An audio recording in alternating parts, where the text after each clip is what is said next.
ओम नमः शिवाय। मैं हूं ज्योतिर्विद पंडित दीपक दुबे और उपस्थित हूं आपके साथ नए वर्ष अर्थात 2022 का राशिफल लेकर। कैसा रहेगा यह वर्ष, करेंगे इसके ऊपर चर्चा प्रारंभ करने से पहले आप सभी को नव वर्ष की ढेर सारी शुभकामनाएं देता हूं। पिछला वर्ष बहुत खराब गया था लगभग सभी के लिए, आर्थिक रूप से, सामाजिक रूप से, पारिवारिक रूप से। लगभग हर कोई स्वास्थ्य को लेकर के जूझ रहा था, कार्य व्यापार को लेकर के जूझ रहा था। भगवान शिव कृपा करें और 2022 अच्छा गुजरे, बेहतर गुजरे और आप सभी जो है खूब उन्नति करें। ढेर सारी शुभकामनाएं। और नए दर्शकों को बता दूं कि जो मेरा राशिफल यह है, इसको आप लग्न राशि के आधार पर देखें। चंद्र राशि, नामाक्षर, सूर्य राशि इत्यादि को आधार ना माने, बल्कि अपने लग्न राशि को आधार माने। अर्थात जिस समय आपका जन्म हुआ है उस समय जो आपकी लग्न हो, उसी राशि को आधार मान करके आप इस राशिफल को जानें और समझें। दूसरा सामान्य आधार पर ही है। राशिफल वैसे भी सामान्य आधार पर ही होता है। आपको चाहिए कि कोई विशेष परिस्थिति हो तो आप अपनी कुंडली का विश्लेषण कराएं, उसके बाद किसी निष्कर्ष पर पहुंचें। राशिफल प्रारंभ करूं सभी राशियों के लिए, उससे पहले कुछ वर्ष में क्या क्या प्रमुख बातें हैं उनको, उस पर थोड़ा सा हम लोग चर्चा कर लेते हैं, देख लेते हैं, फिर आगे बात करते हैं। पहली बात तो यह है कि हर वर्ष में कुछ अच्छाई और कुछ बुराई रहेगी। चाहे कोई भी वर्ष हो, किसी न किसी क्षेत्र, कोई न कोई जीवन का क्षेत्र जो है वो चुनौतीपूर्ण रहता है। हमें करना क्या है कि जो अच्छाई है उसको राशिफल से हमें कुछ संकेत मिल जाएंगे, उन चीज़ों को बढ़ाना है। कहीं कुछ बुराई, कहीं कुछ खराब संकेत मिल रहा हो तो उसको लेकर के हमें सावधानी रखनी है। जहाँ उपचार करने की आवश्यकता हो वहाँ उपचार करना है, और जहाँ हम पहले से तैयारी कर सकते हो उसको लेकर के हमें तैयारी करनी चाहिए। और ये सब चीज़ें पूरे वर्ष पर्यंत चलती रहेंगी आपके साथ। अब इस वर्ष की अगर मुख्य बातों को मैं देखूं तो सबसे पहले शनि की स्थिति को देखा जाए। शनि देव जो है वो वर्ष के प्रारंभ में मकर राशि में रहेंगे, फिर कुंभ में जाएंगे, फिर इसी वर्ष में पुनः मकर में आएंगे, फिर कुंभ में जाएंगे। तो शनि के आगे पीछे होने के कारण जो 7.5 का प्रभाव है वो पूर्ण रूप से मीन वालों को प्रारंभ होगी, लेकिन पूरी रूप से नहीं होगी। फिर कुंभ में आए, जब मकर में आएंगे तो मीन वालों पे नहीं रहेगी। तो 7.5 जो है वो थोड़ा सा मीन और कुंभ वालों का मध्य प्रभावित करती रहेगी। दूसरी बात, धनु से पूरी तरह से समाप्त नहीं होगी, क्योंकि मकर में जब रहेंगे तो धनु पे बनी रहेगी। तो धनु और मीन वालों के लिए 7.5 का प्रभाव कम बेसी इस वर्ष में होता रहेगा। उसी प्रकार ढैया की स्थिति को देखा जाए तो ढैया जो है वो मिथुन और तुला को भी प्रभावित करेगी और कर्क और वृश्चिक को भी प्रभावित करती रहेगी शनि के गोचर के कारण। एक चीज़ का ध्यान रखें कि जो राशिफल मैं बताता हूँ वो जरूर गोचर के आधार पर बताता हूँ सारा, लेकिन जो 7.5 और ढैया का जो गणना करने का जो नियम है वो चंद्र राशि से है। तो चंद्र, आपकी जो चंद्रमा आपके जन्म के समय जहाँ बैठे हुए हैं वहाँ से शनि को देखा जाता है। तो अगर आपकी चंद्र राशि वृश्चिक है, या चंद्र राशि कर्क है, या चंद्र राशि तुला है, या चंद्र राशि मिथुन है, तो ढैया का प्रभाव वर्ष में आता जाता रहेगा। वो जब हम लोग मंथली, मासिक राशिफल देते हैं या साप्ताहिक देते हैं, उसके दौरान उन चीज़ों पर चर्चा होती रहेगी समय समय पर। लेकिन वर्ष में मैं बता दूं कि ये मिथुन, तुला, वृश्चिक और कर्क को प्रभावित करती रहेगी। बृहस्पति, देवगुरु बृहस्पति जो है वो वर्ष के प्रारंभ में कुंभ में और उसके बाद मीन में भ्रमण करेंगे। तो कुंभ और मीन को प्रभावित करेंगे। चूँकि इनकी दृष्टि भी 3 होती है, पंचम भाव को देखते हैं, नवम भाव को देखते हैं और सप्तम भाव को देखते हैं। तो उसी के अनुसार जो है वो भावगत भी प्रभाव 3 उधर और 3 जब इस राशि में रहेंगे तो 6 उधर और 2 राशियों पे इधर, तो 8 राशियों को कहीं न कहीं बृहस्पति जो है वो प्रभावित इस वर्ष में करेंगे, वर्ष के प्रारंभ और वर्ष के प्रारंभ के बाद। राहु केतु का जो गोचर इस वर्ष होने वाला है वो वृषभ और मेष और वृश्चिक और तुला में रहेगा। वर्ष में अप्रैल तक जो है वो रहेंगे वृषभ और वृश्चिक में, और उसके बाद ज़्यादातर जो समय इनका प्रभाव रहेगा वो रहेगा मेष और तुला वालों के ऊपर। इस वर्ष के प्रारंभ से ही कालसर्प योग बन रहा है सभी राशियों के लिए, और यह लगभग अप्रैल तक प्रभावित रहेगा, बहुत अधिक प्रभावित रहेगा। उसके बाद धीरे धीरे कालसर्प योग का प्रभाव कम होता जाएगा। तो इस चीज़ को भी समझना है। 2022 में कुल 4 ग्रहण लगने वाले हैं, 2 सूर्य ग्रहण और 2 चंद्र ग्रहण, जिसमें से सूर्य ग्रहण जो है वो चंद्र ग्रहण जो है वो पूर्ण लगेगा और सूर्य ग्रहण जो है वो आंशिक सूर्य ग्रहण लगेगा। अप्रैल, मई और अक्टूबर, नवंबर में ग्रहण लगेंगे। सूर्य ग्रहण आंशिक जरूर लग रहा है, लेकिन सूर्य ग्रहण बहुत अधिक प्रभावशाली होगा, विशेषकर जो अप्रैल 2022 का लगने वाला है। और ये भी ध्यान रखें कि अप्रैल में गोचर भी है राहु केतु का। अप्रैल का महीना बहुत महत्वपूर्ण रहेगा इस वर्ष में। हालांकि जब हम मासिक की चर्चा करेंगे, साप्ताहिक की चर्चा करेंगे तो इन विषयों पर बात करेंगे, लेकिन जो लोग मासिक या वो ना देख पाएँ क्योंकि इसमें वर्ष का एक लब्बो-लुआब होता है, तो ध्यान रखें कि अप्रैल का महीना बहुत विशेष हो सकता है उतार चढ़ाव के लिए। सफलताएं भी और असफलताएं भी बहुत तेज़ी से मिल सकती हैं, क्योंकि वो महीना थोड़ा सा जो है वो उद्विग्न रहेगा। तो ये ग्रहों की स्थिति आपके लिए पूरे वर्ष में रहने वाली है। एक चीज़ और एक आवश्यक रूप से आपको बताना चाहूँगा कि जो एक ये कॉन्सेप्ट है कि नया वर्ष इस ग्रह से प्रभावित हो रहा है तो पूरा साल ऐसा जाएगा, ये मिथ है, ये सत्य नहीं है कि कोई ग्रह कोई आज शुक्रवार से चल रहा है तो पूरे वर्ष ऐसा होगा वैसा होगा। ये बिल्कुल इसको आप मिथ माने, इसको केवल एक भ्रम माने, क्योंकि ग्रहों की स्थिति गोचर में लगातार बदलती रहती है। वर्ष का कॉन्सेप्ट जैसा चीज़ कोई ज्योतिष में है नहीं। हम लोगों के सनातन धर्म में कोई और वर्ष है, अलग अलग धर्मों में अलग अलग समय से उनका नया वर्ष प्रारंभ होता है।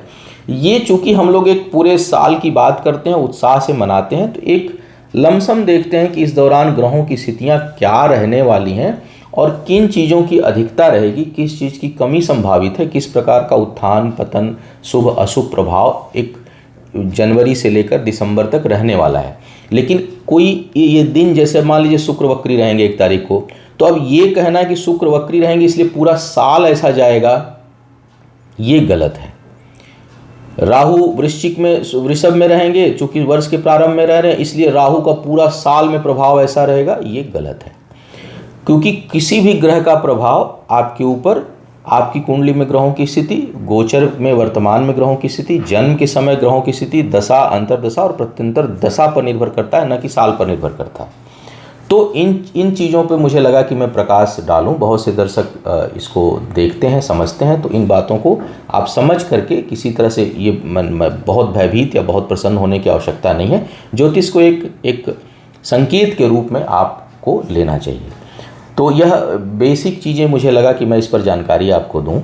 अब मैं एक एक करके बात करूंगा कि इस वर्ष में किस प्रकार का प्रभाव लगभग पूरे वर्ष पर्यंत आपको किन चीज़ों की अधिकता और किन चीज़ों में कहीं कुछ कौन सा क्षेत्र ऐसा रहेगा जहां पर आपको कुछ चुनौतियों का सामना करना पड़ सकता है। बात करते हैं मेष वालों की, जिनकी लग्न राशि मेष है। आपके लिए सबसे पहले देखा जाए कि कैरियर का जो सारांश है इस वर्ष का, वो लगभग किस प्रकार का संकेत दे रहा है। कैरियर के दृष्टिकोण से इस वर्ष को करीब 70% तक अंक दिया जा सकता है, क्योंकि उन्नति का योग है, पद प्रतिष्ठा प्राप्ति का योग है इस वर्ष में, स्थान परिवर्तन से लाभ का योग बन रहा है आपके लिए, और जो भी परिवर्तन होगा वो आपके लिए लगभग लाभ, माने पूरे जब वर्ष का आप निष्कर्ष निकालेंगे तो आप देखेंगे कि वो लाभकारी रहने वाला है। व्यवसाय या व्यापार वगैरह के क्षेत्र में जो लोग अपना काम कर रहे हैं, अपना कोई इंडस्ट्री है, फैक्ट्री है, बिजनेस है, उसमें भी भाग्य साथ दे रही है आपके लिए। और वर्ष का जो पहला आधा हिस्सा है लगभग, वो काफ़ी उन्नति देने वाला है आपके लिए, उसमें भाग्योदय स्पष्ट रूप से होती हुई दिखाई दे रही है। इसके साथ साथ अगर देखा जाए तो आपको नए अवसर भी मिलेंगे इस समय, नए वेंचर्स खुलेंगे, कुछ प्रोजेक्ट या कुछ आप नई चीज़ों को से संबंधित आप अपने कार्य व्यापार को बढ़ाना चाह रहे हैं, उसमें उसको एक्सपेंड करना चाह रहे हैं, तो उस दृष्टिकोण से भी यह वर्ष आपके लिए काफ़ी उन्नति देने वाला है। इस वर्ष में आप कुछ महत्वपूर्ण निर्णय ले सकते हैं अपने काम को बढ़ाने के लिए। कुछ नए कोलैबोरेशंस दिखाई दे रहे हैं इस वर्ष में। तो कुल मिलाकर अगर कैरियर के दृष्टिकोण से देखा जाए तो यह वर्ष आपको पिछले वर्ष की अपेक्षा कुछ अधिक उन्नति देता हुआ दिखाई दे रहा है। हालांकि वर्ष के मध्य में कार्यस्थल पर कुछ बदलाव, थोड़ा बहुत वैचारिक मतभेद कुछ अस्थिरता का अनुभव भी आप करेंगे। लेकिन जब पूरे वर्ष का आप सारांश निकालेंगे जनवरी से लेकर के दिसंबर तक का, तो आप देखेंगे कि यह वर्ष बेहतर गया, अच्छा गया और इसमें काफ़ी कुछ उपलब्धियां हुई। इसमें अप्रत्याशित आय का भी योग बन रहा है, लेकिन यहाँ पर थोड़ी सतर्कता भी आपको रखनी है और सोच समझकर निवेश करना है। इन्वेस्टमेंट के लिए, बिजनेस को बढ़ाने के लिए, कार्य व्यापार के लिए, पद प्रतिष्ठा के लिए वर्ष अच्छा है, लेकिन कहीं इन्वेस्टमेंट करने के लिए जो है वो बहुत अच्छा वर्ष नहीं दिखाई दे रहा है। आर्थिक फैसले थोड़ा सोच समझ कर लें। अपनी बचत का बहुत बड़ा हिस्सा या कर्ज लेकर के केवल योजना के आधार पर धन लगाने से बचना है, अन्यथा धन हानि के संकेत भी इस वर्ष आपके लिए बने हुए हैं। और विशेष करके वर्ष का जो पहला आधा हिस्सा है वो ज़्यादा जो है वो इस प्रकार की स्थिति को दिखा रहा है कि कहीं न कहीं हानि हो जाए, नुकसान हो जाए आपका। तो कर्ज लेकर के कोई योजना के आधार पर आप निवेश ना करें और बहुत अधिक सेविंग का पैसा लगा करके किसी नए प्रोजेक्ट में आप पैसा ना डालें। ऐसे विस्तार करना है, एक सिस्टमेटिक तरीके से विस्तार करना है, उसके लिए योग बहुत अच्छा बन रहा है और वो सपोर्टिव भी है और व्यापार में आपको कार्य व्यापार और उसमें लाभ होता हुआ दिखाई दे रहा है। अब बात कर लिया जाए दूसरे क्षेत्र को, प्रेम और वैवाहिक जीवन के दृष्टिकोण से अगर देखा जाए तो वैवाहिक जीवन में तो भाई जो वर्ष का प्रारंभ है वो उसके लिए थोड़ा सा योगकारी है, उसमें थोड़ा सहयोग मिल रहा है, भाग्य साथ दे रही है, चीज़ें काम जो है वो बनते हुए दिखाई दे रहे हैं, प्रेम संबंध में प्रगाढ़ता दिखाई दे रही है। हालांकि कुछ थोड़ा बहुत खटपट और कहीं कहीं कुछ उदासी का बोध भी कभी कभी होगा, कभी कभी जो है वो लगाव में थोड़ी कमी महसूस कर सकते हैं। लेकिन अगर पूरे साल का हम सारांश निकालें तो उसमें कोई बहुत बड़ा विच्छेद, अगर परमानेंट कुंडली में कोई दोष नहीं है या दशा अंतर्दशा बहुत खराब नहीं चल रही है, तो जो बड़े ग्रहों का जो प्रभाव है वो सहयोगी है, वो नुकसान देने वाला नहीं है बल्कि उन्नति देने वाला है, खुशियां देने वाला है, वृद्धि कराने वाला है। और कुछ लोगों के लिए कहीं कुछ तनाव अगर चल भी रहा था तो उसमें कुछ कमी आएगी। साथ ही वर्ष के प्रारंभ में शुभ संकेत हैं, यानी जो लोग अविवाहित हैं उनके लिए विवाह इत्यादि का अच्छा योग बन रहा है। पारिवारिक जीवन से जरूर कुछ कठिनाई मिल सकती है, घर परिवार के अन्य सदस्यों से कहीं कुछ तकलीफ आपको महसूस हो सकती है, घर से दूर किसी कारण से जाना पड़ सकता है। लेकिन अगर मैं जीवन साथी या प्रेम संबंधों की बात करूं तो उसके लिए यह वर्ष बेहतर दिखाई दे रहा है। उसमें कहीं न कहीं खुशियां हैं, उसमें कहीं न कहीं समर्पण है, एक दूसरे के प्रति विश्वास है और एक दूसरे का सहयोग होता हुआ दिखाई दे रहा है। जो लोग अविवाहित हैं उनके लिए अप्रैल तक विवाह का प्रबल योग बन रहा है, उसके बाद इस वर्ष में उतना अच्छा योग विवाह के लिए नहीं बनेगा। अब शिक्षा की बात कर ली जाए।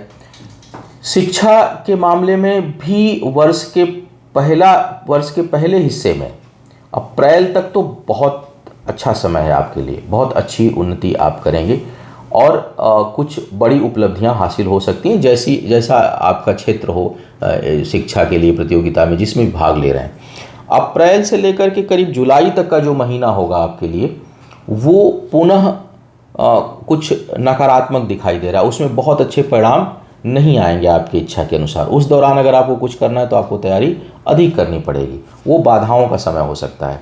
पुनः जो वर्ष का अंतिम भाग होगा उसमें पुनः आपके लिए सफलता का योग बनेगा।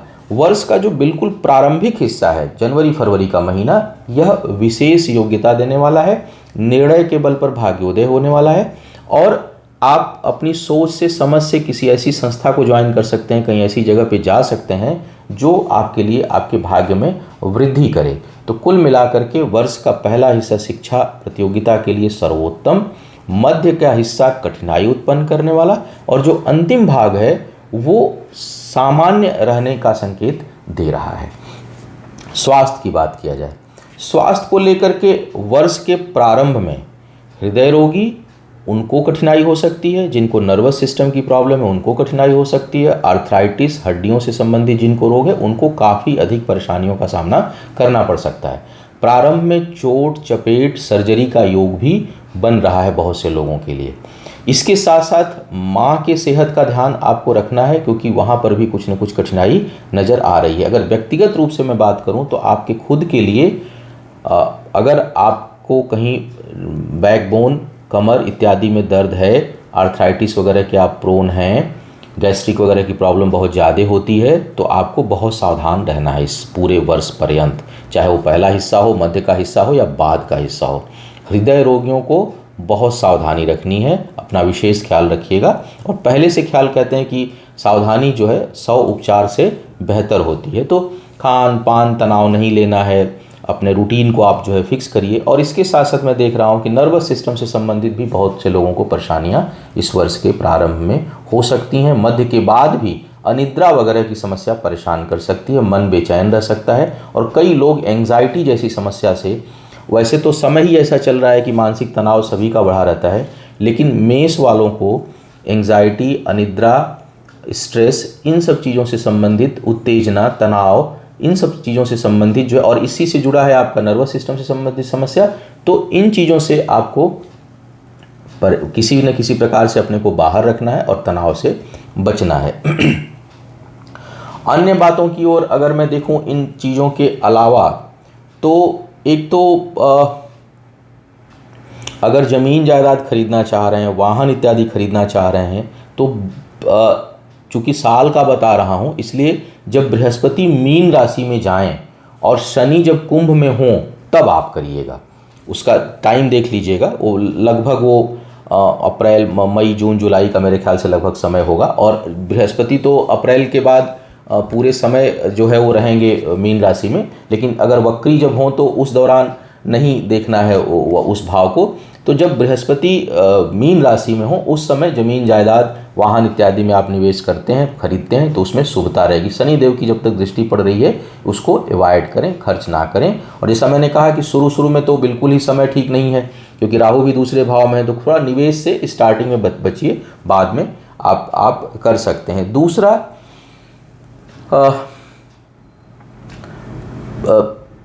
अगर देखा जाए तो संतान की प्राप्ति के जो लोग इच्छुक लोग हैं वो वर्ष के प्रारंभ में प्रयास कर सकते हैं, उसमें सफलता है। उसके बाद जो है वो थोड़ी कठिनाई उनको महसूस होगी और बहुत प्रयास शायद करना पड़े या सफलता ना मिले। तो जो संतान प्राप्ति के इच्छुक जो दंपत्ति हैं उन लोगों को चाहिए कि वो अगर संतान प्राप्त करना है तो उसके लिए प्रयास अप्रैल से पहले करें, अप्रैल के बाद बहुत सफलता नहीं मिलेगी। इस वर्ष में सावधानी के रूप को क्या करना चाहिए वो अगर मैं देखूं आपके लिए, तो सावधानी के रूप में जैसा मैंने पहले भी बताते समय किया कि भाई कर्ज लेकर और बचत से जो है वो निवेश नहीं करना है। उत्तेजना में आकर निर्णय तो ऐसे भी नहीं लेना चाहिए, आपको थोड़ी समस्या रहेगी, स्ट्रेस, तनाव बढ़ सकता है। तो खान पान में ऐसी चीज़ों का प्रयोग करें, दैनिक जो दिनचर्या आपकी है उसमें ऐसी चीज़ों का प्रयोग करें कि जिससे आपको तनाव जो है वो कम महसूस हो, स्ट्रेस से दूर रहना है।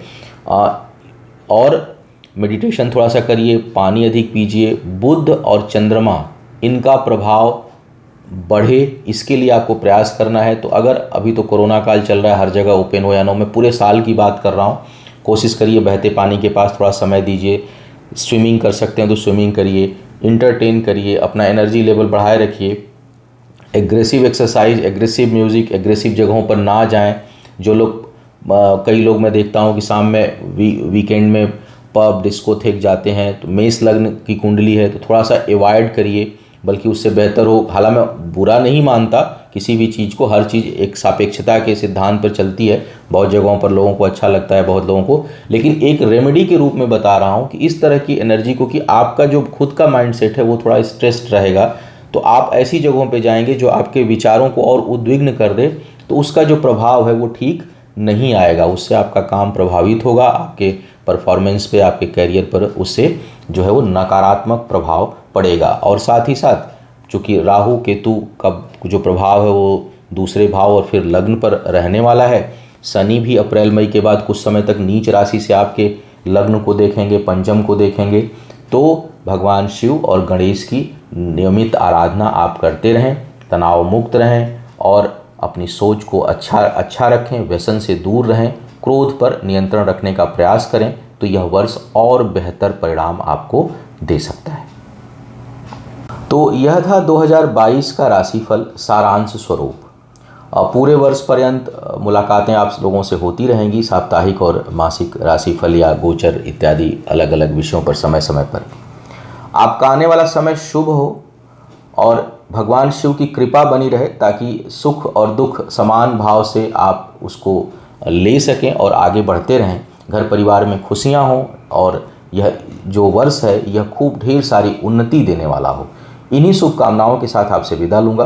पुनः मुलाकात होती रहेगी, तब तक के लिए मुझे आज्ञा दें। ओम नमः शिवाय।